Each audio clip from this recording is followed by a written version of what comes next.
Bodrum'a Gelin YouTube kanalından herkese merhabalar. Şu anda Gündoğan koyuna, tabak gibi manzaraya bakan harika bir projedeyim.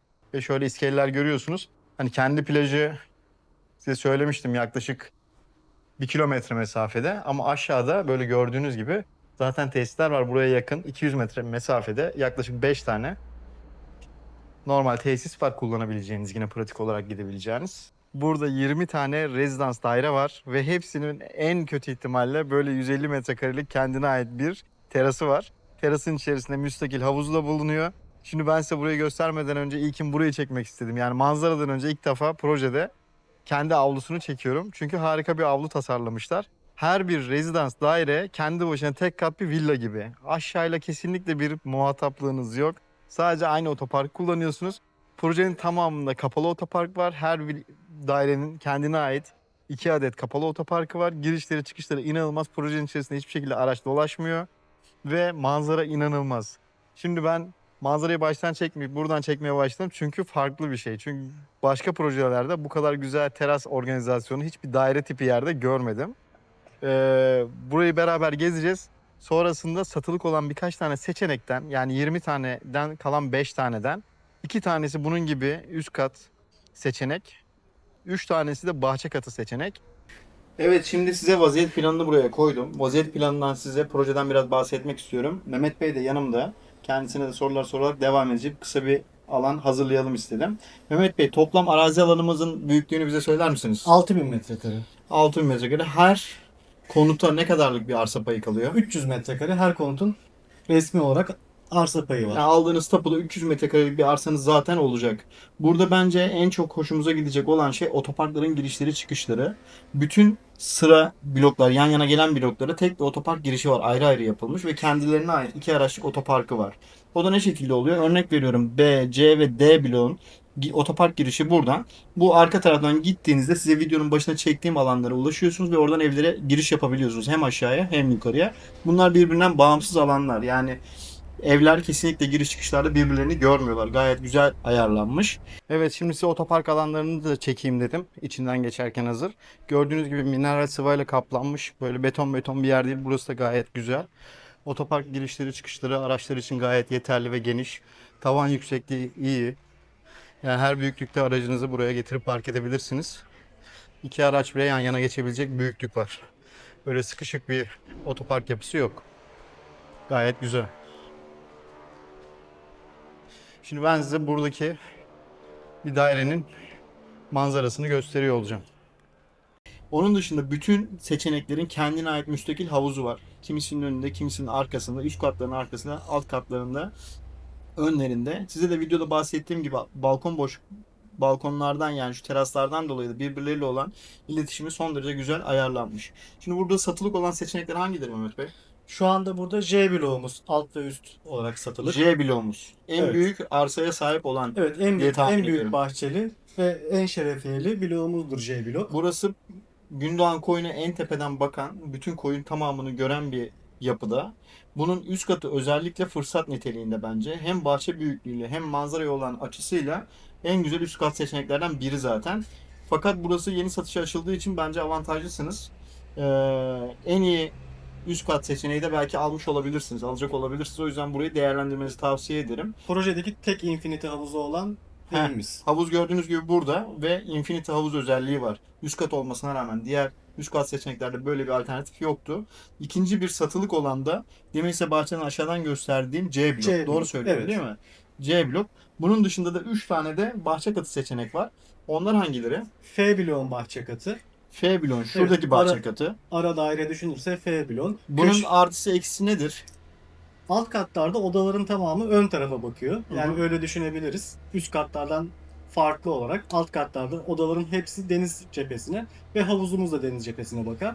Dolayısıyla biz demin çektiğimiz yerde, sizin izlediğiniz yerde şurada kalıyordu gördüğünüz gibi odalar. Bu alt katta ön tarafta kalıyor. Direkt havuza ve bahçeye çıkıp ön tarafa doğru bakıyorsunuz. Evet, oda büyüklüklerimiz alt katta üst kat aynı. Hı hı. Tek Hiçbir fark, farkı yok. evet, üst katlarda avlu sisteminin olması, alt katlarda odaların hepsinin ön tarafa bakıyor olması evler arasındaki fark. Şimdi ben Mehmet Bey'e sorduğumda üst katı kimler tercih ediyor, alt katı kimler tercih ediyor dediğinde bize bahsettiği şey şu oldu. Gayet de mantıklı. Üst katta oturanların bahçeleri arka tarafta kaldığı için ufak çocukları olanlar özellikle Evet. alt katı tercih edip bütün her şey gözümün önünde olsun diye Daha düşünenler kompakt için yaşam. daha kompakt ve daha mantıklı geliyor. Üst katında tabii manzara avantajı var alt katlara göre ve kullanım avantajları var. İkisinin arasında artık tercih sizin yaşam koşullarınıza göre değişkenlik gösterecektir. Başka bir seçeneğimiz hangisi alt katta? B bloğun alt katı müsait. Hı hı. Onun da şurada gözüken alanı yeşil alan ilave edildi. Yani hem köşe hem Hı hı. ekstra yeşil alanı hem de deniz manzaralı bir bahçe katı isteyen olursa B bloğun alt katı onlar için ideal. Düşün, B blokta aynı şekilde dediğiniz gibi buradan otoparktan giriş var. Arabanız, iki araçlık otoparkınız var. Oraya koyabiliyorsunuz. Bir diğer bahçe katı, iki bahçe katı oldu. Diğer Üçüncü, bahçe katı da D blok bahçe katı. buradaki bahçe katı. Evet. Çok güzel. Bu projedeki en uygun fiyatlı seçenek de bu bildiğim Evet, yatırım için kadarıyla. uygun bir Yatırım dairemiz. için uygun bir seçenek. Bunun manzarasında bir kısıt gözüküyor şu anda biz baktığımızda. Fakat öndeki panolar kalkmadığı için tam olarak da karar veremiyoruz. Metrekare Dolayısıyla olarak aynı. aha, Manzara farkı olabilir diye daha avantajlı. biraz da fiyatlı. bahçe kullanımı biraz ufak geldi bana. Nedir? 120 metrekare 120 bahçe kullanımı metrekarelik bir var. bahçe alanı var. Bahçe alanları ben bahsettiğim gibi bu üst katlarda minimumu 150 metrekare. Bu mesela ne kadar? 350 metrekare. 350 metrekarede J bloğunki var. Peki alt katlarda bahçe alanları, Alt havuz alanları katlarda da toplamı mesela B bloğun bahçe katı da yine 130 metrekare. 130 Alt katlarda metrekare. ortalama 130-140 civarında. 130-140. Havuzlar kaçar metrekare aşağı yukarı? Havuz büyüklükleri de 16 ile 18 metrekare arasında. Çok güzel.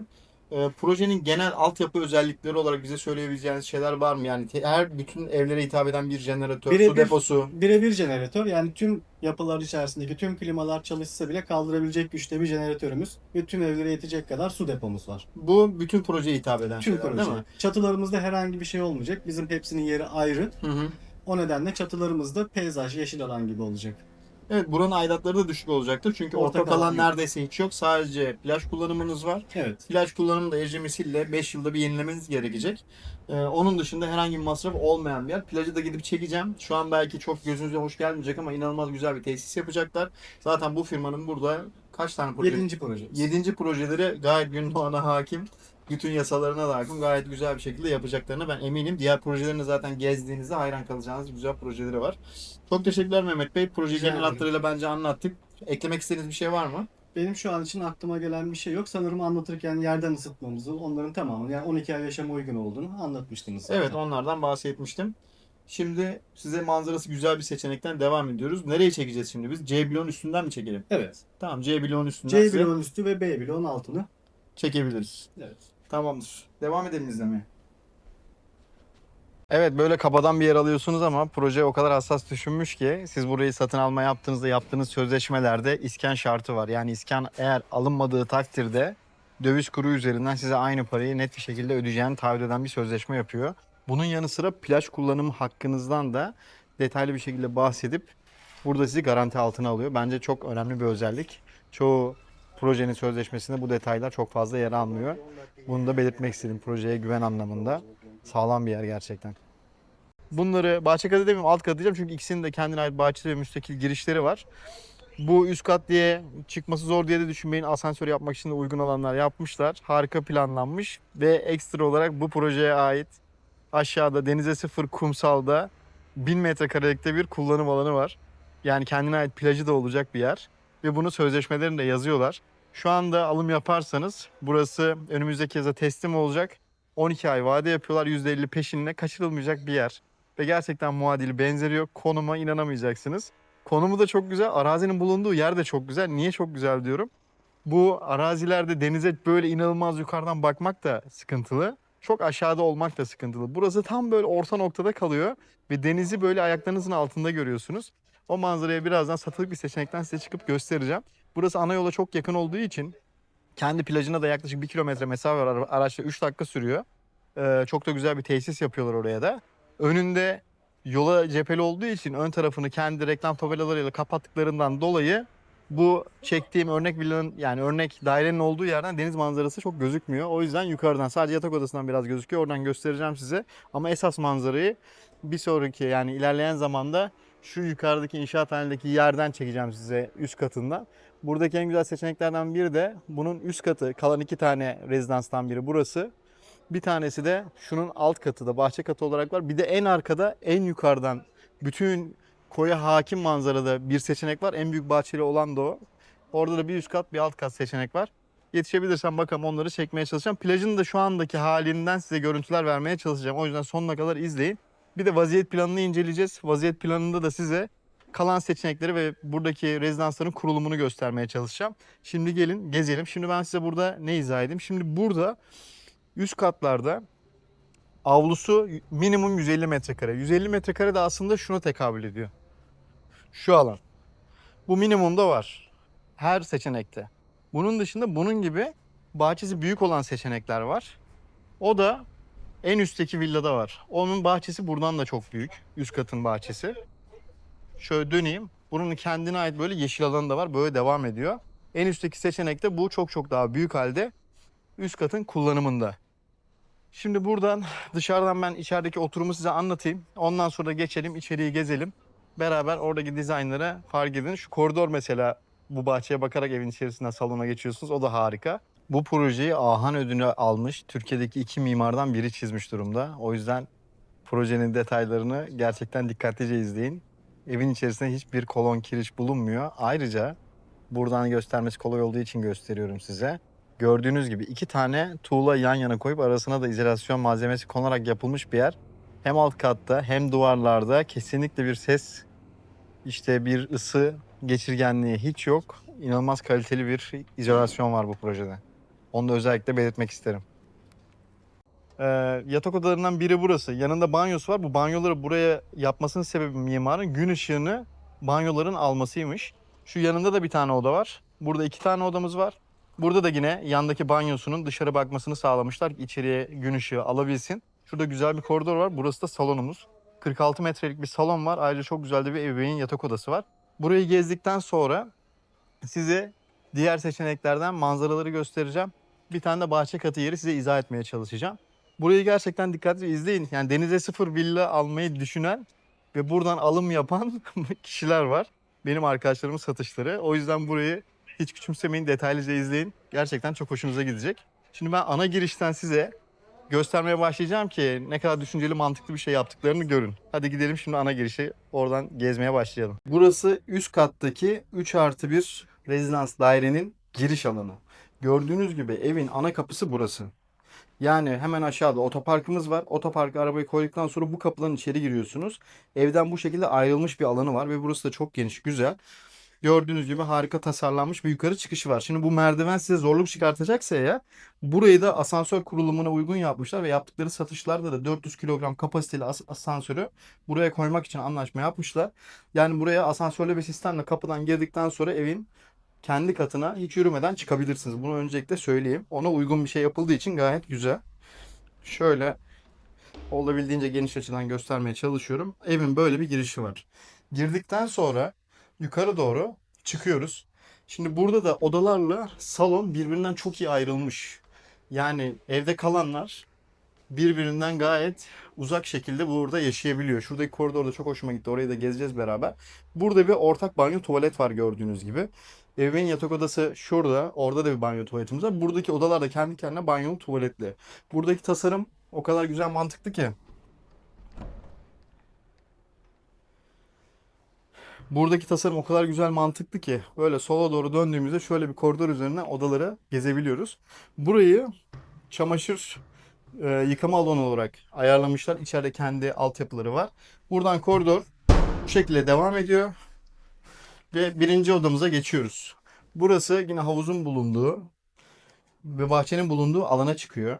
Buraya şöyle baktığımızda gayet güzel. Yaklaşık 12-13 metrekarelik bir oda. Buna ek olarak kendi içinde tek parça mermerden oluşmuş. Gördüğünüz gibi hiçbir parça detayı bölünmemiş. Şekilde tek parça yapılardan oluşmuş bir banyosu var. Gayet de güzel, kullanışlı. Gördüğünüz gibi gün ışığını buradan alması için böyle bir buzlu cam kullanmışlar. Bu çok harika olmuş. Gerçekten banyoyu çok yaşanılabilir hale getirmiş. Buradan da kendi demin çektiğim bahçeye gayet güzel bir çıkışınız var. Buraya kendi yorumunuzu tabii ki katacaksınızdır.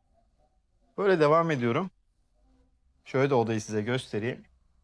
Evet, şimdi diğer odaya geçelim. Burası 3+1 150 metrekarelik bir kapalı alana sahip. kullanım alanları da gayet güzel. İşçilikten, kapıda da sağda sola kullanılan malzemelerden bahsetmiyorum bile. VRF iklimlendirme ve yerden ısıtma burada mevcut. Evet, şimdi buraya devam ediyoruz. Evet, şimdi ikinci odamıza devam ediyoruz. Bunun da kendine ait bir ebeveyn banyosu, tuvaleti var. Burada malzemeler olduğu için açmıyorum ama deminkiyle aynı büyüklükte, aynı özelliklerde. Burası da yine bahçeye açılan harika bir oda. Gördüğünüz gibi. Bakın, çok güzel bence. Bu tarzı ben başka birçok projede görmedim.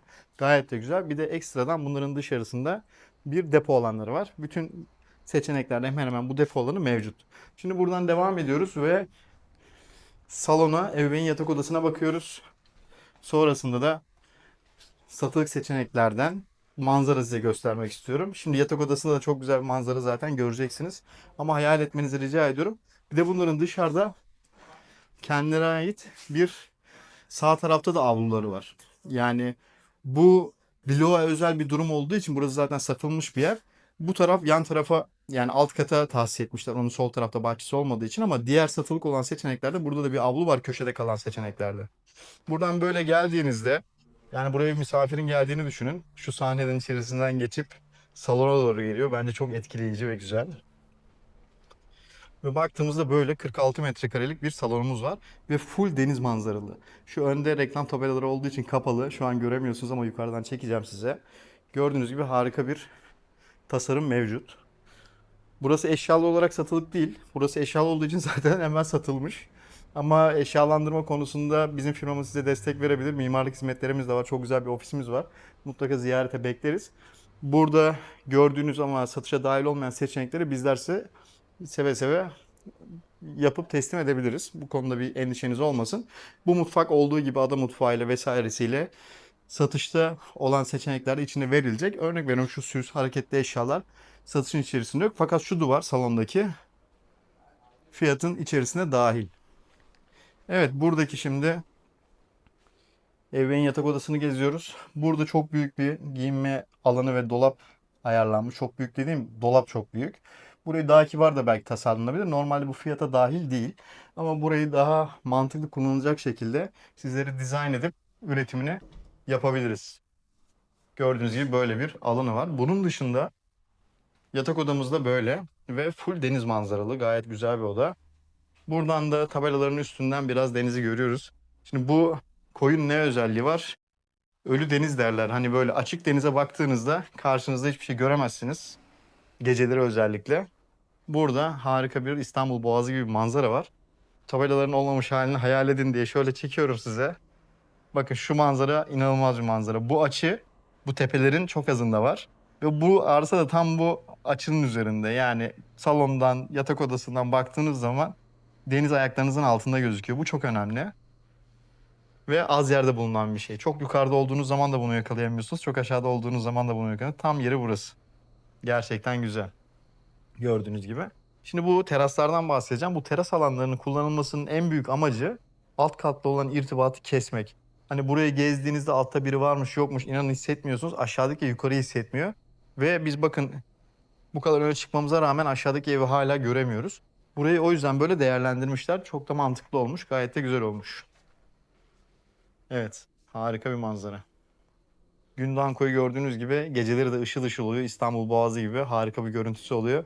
Kesinlikle burayı göz önünde bulundurun. Harika bir yer. Şimdi size alt katta olan bahçe katının manzarasını gösteriyorum. Gördüğünüz gibi ayaklarınızın altında gözüküyor. Salonda otururken, vakit geçirirken kesinlikle önünüzde hiçbir şey görmeyeceğinizden emin olabilirsiniz. Gayet güzel. Şimdi ben ileri doğru gidiyorum.